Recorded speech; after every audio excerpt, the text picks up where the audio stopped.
कि कहते हैं कि श्रेय लेने की होड़ तो हर किसी को लगी है, अगर कुछ गलत हो जाए तो दोष दूसरों को देते हैं।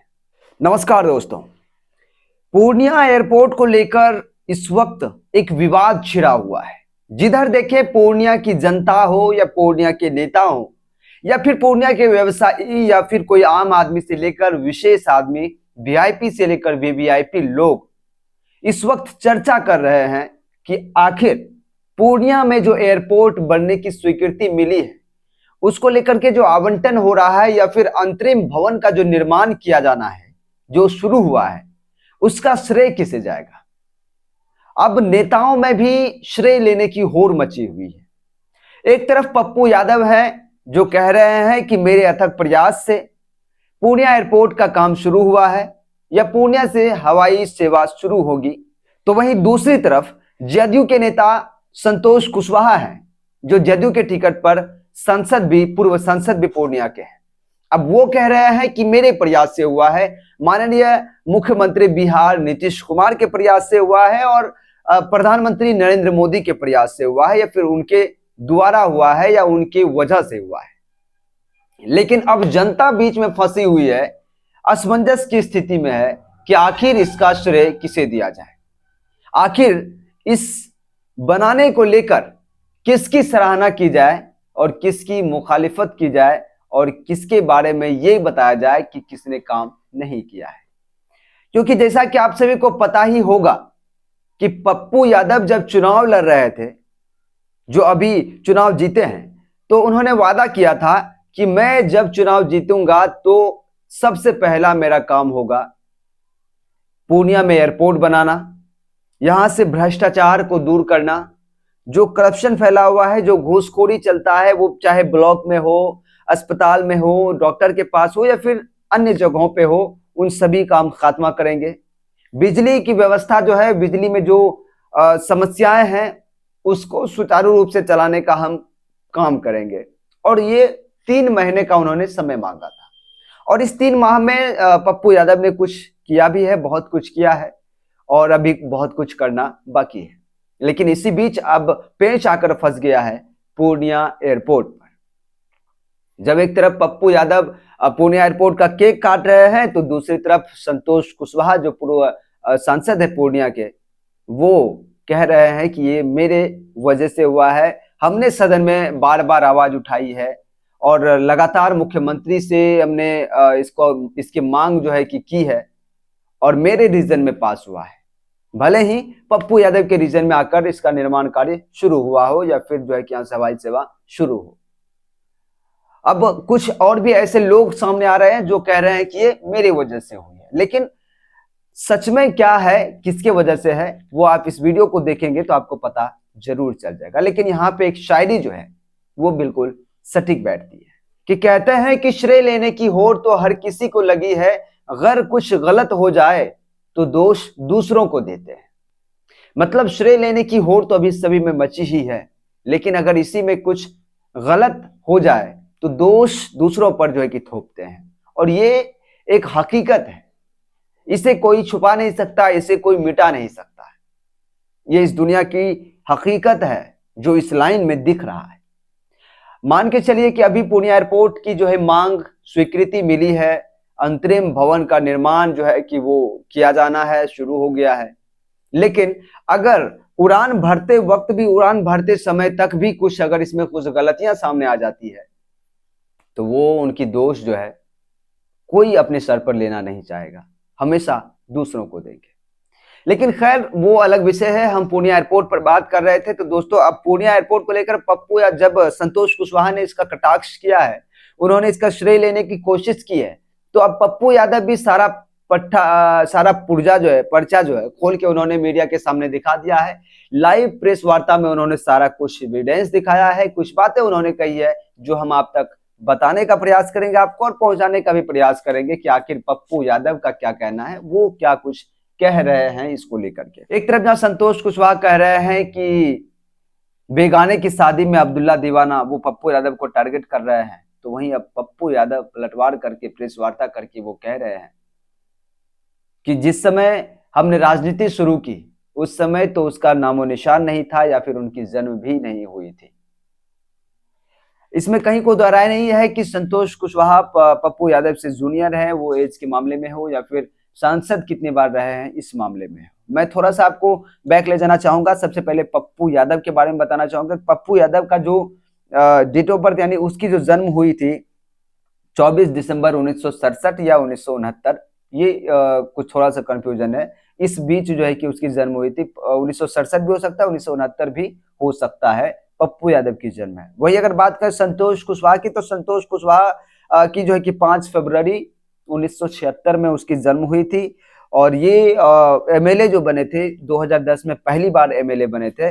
और ये सांसद एमपी जो बने थे, मेंबर ऑफ पार्लियामेंट चुन के गए थे 2014 में। और 2 बार सांसद रहे, 2014 से 2019 और 19 से 24। और अभी पप्पू यादव जो है कि वर्तमान में सांसद हैं। वहीं पप्पू यादव की बात करें तो ये पहली बार 1991 में संसद चुन के गए थे। संसद में ये इन्होंने जो है कि अपना मेंबर ऑफ पार्लियामेंट ये बने थे। और उसके बाद लगातार जो है कि बीच में उतार चढ़ाव आए, लेकिन लगातार ये 6 बार जो है, कई बार बीच बीच में ये हार गए, लेकिन 6 बार के सांसद है। इस बार मिला के 6 बार जो है कि वो सांसद रह चुके हैं।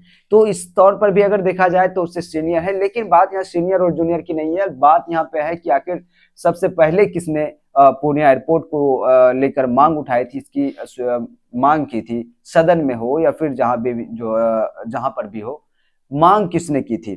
तो अब ऐसे में जो है कि बड़ा पेचीदा सवाल होता जा रहा है और लोग इसी चीज में उलझे हुए हैं अब तक कि आखिर सही क्या है, किसने मांग उठाई थी पहले। अब इस बात की कोई पुख्ता जानकारी है, पुख्ता सबूत तो नहीं है, लेकिन पप्पू यादव जिस प्रकार से कह रहे हैं कि हमने जो है कि बार बार इसकी आवाज उठाई है, उधर संतोष कुशवाहा कहना हमने भी इसकी बार बार मांग की है, मुख्यमंत्री से भी मांग की है। जो इसमें कहीं कोई दोहराय नहीं है कि अगर कोई सांसद रहे हैं तो मांग उन्होंने की भी होगी या फिर की है। और पप्पू यादव भी अपना कुछ वीडियो फुटेज दिखा रहे हैं और उन्होंने तरह तरह के उदाहरण भी दिया है कि हमने मांग की है। लेकिन यहाँ पे एक अहम पॉइंट जो है दोस्तों आपको बता दूं, ताकि आपकी भी जानकारी के लिए बेहद जरूरी है कि पूर्णिया से जो एयरपोर्ट सबसे पहले जो पूर्णिया से हवाई सेवा, जो यहाँ से हवाई सेवा नहीं कह सकते उसको, जो हवाई जहाज यहाँ से उड़ान भरी थी, आज से लगभग 90 से 91 वर्ष पूर्व जो है कि पूर्णिया से हवाई जहाज पहली बार उड़ी थी। आप शौक होंगे, कई लोगों को जानकारी नहीं होगी कि आखिर पूर्णिया से सबसे पहला उड़ान जो भरा गया था वो कब भरा गया था। तो आपको बता दें आज से 90-91 वर्ष पूर्व 1933 में भरा गया था। जी हाँ, 1933 में 3 अप्रैल 1933 को किसी विमान ने पहली बार दुनिया के सबसे ऊंचे शिखर माउंट एवरेस्ट के ऊपर से उड़ान भरी थी और वो विमान बिहार के पूर्णिया से उड़ी थी। दोस्तों बता दें कि 1933 में जो है सबसे पहले पुणे एयरपोर्ट से उड़ान भरी गई थी और ऐतिहासिक उड़ान थी, क्योंकि दुनिया के सबसे ऊंचे एवरेस्ट, माउंट एवरेस्ट जो है उसकी चोटी के यानी उसके शिखर से ऊपर होकर जो है कि जो हवाई जहाज जो क्रॉस करी थी, गुजरी थी, वो पूर्णिया एयरपोर्ट से ही उड़ान भरी थी। थोड़ा सा हम आपको इसके बारे में बताना चाहेंगे कि ये लंदन की एक स्पेशल टीम ने जो है कि यहाँ से उड़ान भरी थी। सबसे पहले वो लंदन से वहां से उड़ान भर के वो कराची पहुंची, जो अभी वर्तमान पाकिस्तान में है। और वहां से फिर पूर्णिया एयरपोर्ट जो है कि मौसम खराब होने की वजह से वो 1 महीने बाद पूर्णिया एयरपोर्ट पर पहुंचे थे और यहाँ से फिर एवरेस्ट के ऊपर से जो है उड़ान भरी गई थी। तो एक लंबा इतिहास है, एक ऐतिहासिक जो है कि ये जगह है, ये पूर्णिया का जो एयरपोर्ट है वो है। तब से इसे कह सकते हैं कि एयरफोर्स के लिए जो है बनाया, वायुसेना स्थल इसे बनाया गया और सीक्रेट रखा गया था इसको। इसके बारे में ज्यादा लोगों को जानकारी नहीं थी, बड़े ही सीक्रेट तरीके से इसको रखा गया था। लेकिन धीरे धीरे लोगों की मांग उठने लगी और लोग जो है मांग करने लगे कि पूर्णिया से जो है कि पब्लिक के लिए जो है कि हवाई सेवा शुरू की जानी चाहिए, क्योंकि एक अच्छी खासी आबादी है यहाँ से। जो है कि आप अगर देख ले तो नेपाल है बगल में, बंगाल है, बहुत ऐसे स्टेट हैं, बहुत ऐसे कंट्री भी सटे हुए हैं जिसको यहाँ से सीधा लाभ जो है लोगों को मिल पाएगा। और यहाँ से लोगों को पटना जाने में जो काफी मशक्कत होता है, 10 से 15 घंटे लोगों को लगते हैं जाने में, तो वो उसमें जो कहीं ना कहीं सुविधा मिलेगी यहाँ की लोगों को। और यहाँ जो है कि रोजगार का साधन जो है वो बढ़ेगा अगर यहाँ पे हवाई सेवा फिर से पब्लिक के लिए शुरू हो जाती है तो। और बहुत ऐसी चीजें हैं जो यहाँ के लोगों को लाभ मिलेगा। पूर्णिया का जो है विकास 7वें आसमान पर होगा उस वक्त जब यहाँ से शुरू हो जाएगा हवाई सेवा।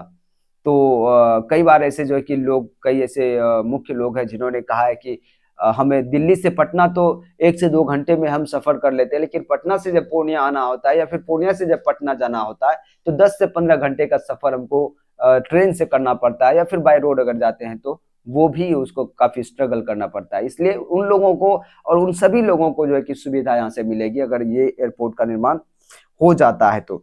लेकिन यहाँ पे एक बड़ा इंपॉर्टेंट ये भी है दोस्तों, आपको बता दें कि 2012 में स्टेशन कमांडर थे एक विश्वजीत कुमार, उन्होंने अपने दम पे जो है कि सरकार से सिफारिश करके यहाँ से पब्लिक सेवा शुरू करी थी, हवाई सेवा शुरू करी थी, लेकिन वो ज्यादा लंबे समय तक नहीं चल पाई और 2012 में ही 13 जाते जाते 1 साल में ही ये जो है कि हवाई सेवा बंद हो गया और उसमें जो है पूर्ण विराम लग गया। और तब से लगातार जो है कि पब्लिक मांग कर रही थी या कि जनता मांग कर रही थी, कुछ सोशल वर्कर थे वो लगातार वो मांग कर रहे थे कि यहाँ से हवाई सेवा जो है कि शुरू की जाए पब्लिक के लिए, लेकिन बिल्कुल भी तब से जो है कि कोई भी इस पे सुनवाई नहीं हुई, सरकार भी जो है कि इस पर कोई कुछ कर नहीं पा रहे थे। और एक फैक्टर ये भी था कि यहाँ पे भूमि अधिग्रहण की भी समस्याएं थी और बताया जा रहा था कि जो भूमि अधिग्रहित थी, अब जो भूमि जो है कि ये एयरपोर्ट के लिए था, कुछ एकड़ है, मैं भूल रहा हूँ, कुछ एकड़ है, 58 या फिर ऐसे कुछ एकड़ जमीन है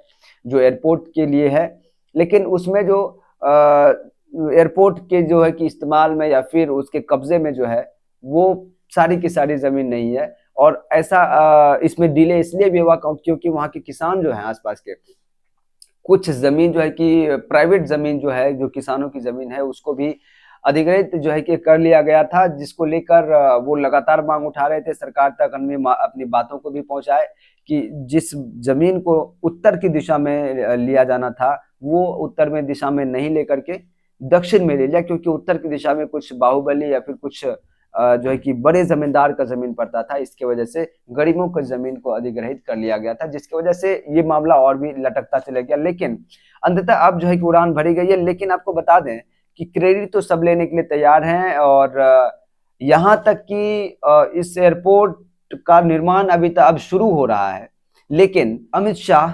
जो गृह मंत्री भी अमित शाह रहे हैं, गृह मंत्री भी हैं, उन्होंने जो है कि 2022 में उन्होंने पूर्णिया में एक रैली किया और रैली में उन्होंने कहा दिया कि लगभग एयरपोर्ट का काम पूर्णिया में पूरा हो चुका है, जिसको लेकर तरह तरह के विवाद भी हुए, बहुत सारी सवाल जो है कि वो उठे। और यहाँ ही नहीं, कई तो ऐसे भी नेता थे भारतीय जनता पार्टी के जिन्होंने कहा कि दरभंगा में भी एयरपोर्ट बन गया है, कुछ जगहों पे न जाने कहाँ कहाँ का बात उन्होंने कहा कि दरभंगा में एयरपोर्ट बन गया, जबकि वहां पे बिल्कुल समतल भूमि जो है कि सामने आ रही थी, तस्वीरें कई वायरल हुई। अब 2022 में अमित शाह ने कहा तो नीतीश कुमार जो है कि अब 2023 में नीतीश कुमार ने भी कह दिया कि भाई हम तो कोशिश कर रहे हैं, लेकिन केंद्र सरकार है जो कह रही है मैं कर रहा हूं, लेकिन अब हवाई सेवा शुरू नहीं हो रही है तो मैं क्या करूं। अब क्या कहते हैं कि बिहार सरकार केंद्र सरकार पे, केंद्र सरकार जो है कि राज्य सरकार पे, इसी तरह से जो है कि एक दूसरे पे थोपते हुए इतने दिनों से चली आ रही थी और यहाँ का जो मांग है पूर्णिया एयरपोर्ट का पूरा नहीं हो रहा था। लेकिन अब वो घड़ी आ गई है कि धीरे धीरे जो है वो पूरा जो है होने लगा है। लेकिन पप्पू यादव भी अब इसका श्रेय ले रहे हैं, संतोष कुशवाहा भी ले रहे हैं और भी कई लोग हैं जो सोशल वर्कर हैं वो भी ले रहे हैं, कुछ पॉलिटिशियन और भी हैं जो इसका श्रेय ले रहे हैं कि मेरे प्रयास से हुआ है या फिर मेरी सिफारिश पर हुआ। लेकिन अब इसमें कुछ कहा नहीं जा सकता है। हालांकि पप्पू यादव ने कुछ एविडेंस दिखाए, कुछ पेपर दिखाए कि देखिए मैंने कब कब ज्ञापन सौंपा, मैंने कब इसकी मांग की, इसका मांग जो है स्वीकृत कब हुआ है, कब इसका टेंडर जारी हुआ है, कब क्या हुआ, वो बाकायदा उन्होंने प्रेस कॉन्फ्रेंस में दिखाया। अब हकीकत क्या है हम कुछ नहीं कह सकते, ये हम आप लोगों पर छोड़ते हैं। लेकिन पप्पू यादव ने एक और बात कहा कि जब हम इसकी मांग कर रहे थे सदन में, पार्लियामेंट में, तो ओम बिरला जो अध्यक्ष थे वहां के स्पीकर, उन्होंने कहा कि पप्पू जी चुप रहिए, अगर सब कुछ जो है कि बता ही दीजिएगा तो लोग कहेंगे कि सब कुछ बिहार को ही दे दिए, बाकी जो है कि इस तरह की बात अब जो है कि आप नहीं कीजिए। और ये सच्चाई है, क्योंकि इस तरह की वीडियो भी जो है कि कुछ सामने आए थे जिसमें पप्पू यादव को ऐसा ओम बिरला साहब जो है कि वो कह रहे थे। तो नो डाउट पप्पू यादव ने भी जो पूरी मेहनत की है और पूरी शिद्दत के साथ इसकी मांग उठाई है, उन्होंने भी पूरी मशक्कत की है। लेकिन इसके साथ साथ कुछ सामाजिक कार्यकर्ता हैं जो सोशल वर्कर हैं, उन्होंने भी की है और तमाम पार्टियां जो है जो भी रहे हैं उन्होंने भी मांग की है। तो इसमें हम किसी एक को क्रेडिट ना दे तो वही बेहतर होगा, और इसमें सबका सामूहिक प्रयास है। लेकिन हाँ, पप्पू यादव ने जोर शोर से इस मुद्दे को उठाया है, इसके लिए उसका विशेष करके जो है कि श्रेय उसे भी दिया जाना चाहिए। हालांकि एक सामाजिक कार्य है तो इसमें हर किसी की भूमिका होना भी बेहद ही लाजमी है। और पप्पू यादव ने यह भी कहा कि इसमें नेताओं ने तो कोई मांग ही नहीं की, सोशल वर्कर ने मांग की है। तो सोशल वर्कर को भी उन्होंने जो है कि तवज्जो दी है। उन्होंने कहा है कि सोशल वर्कर ने इसकी मांग की है और हम उसकी जो है कि सराहना करते हैं। तो कुल मिलाकर ये जो पूर्णिया एयरपोर्ट का श्रेय लेने की जो भगदड़ मची हुई है, जो अपना अपना खुद का श्रेय लेने की जो है कि सब कोशिश कर रहे हैं, तो इसमें कुल मिलाकर निष्कर्ष यही मेरे तरह हमें लगता है कि ये एक समाज को जाना चाहिए और सामाजिक प्रयास से जो है कि पूर्णिया एयरपोर्ट अब कहीं ना कहीं बना है और सरकार जो है कि इसके लिए फंडिंग दे रही है, सरकार जो है कि बजट जो है इस पर खर्च कर रही है, तब जो है बन रही है। और सरकार जो बजट दे रही है वो हम जनता की ही बजट है, हम जनता का ही पैसा है जिससे पूर्णिया एयरपोर्ट बन रहा है और लाभ भी हम ही को मिलेगा। तो क्यों ना हम इसके श्रेय लेने की जो भगदड़ मची है उससे हम दूर रहें और समाज पे छोड़ दें। खैर, हम कुछ निष्कर्ष नहीं निकाल सकते, हम कुछ किसी पे थोप नहीं सकते, लेकिन आप लोगों को क्या लगता है अपना राय कमेंट बॉक्स में जरूर लिखिएगा। और ये वीडियो अगर अच्छा लगा हो, थोड़ा सा भी जानकारी आपको मिला हो, तो आप वीडियो को लाइक कीजिएगा और ज्यादा से ज्यादा शेयर जरूर कीजिएगा और अन्य सोशल मीडिया प्लेटफॉर्म पर हमें फॉलो जरूर कीजिएगा, यूट्यूब पर सब्सक्राइब जरूर कीजिएगा। हमें दीजिए इजाजत, नमस्कार।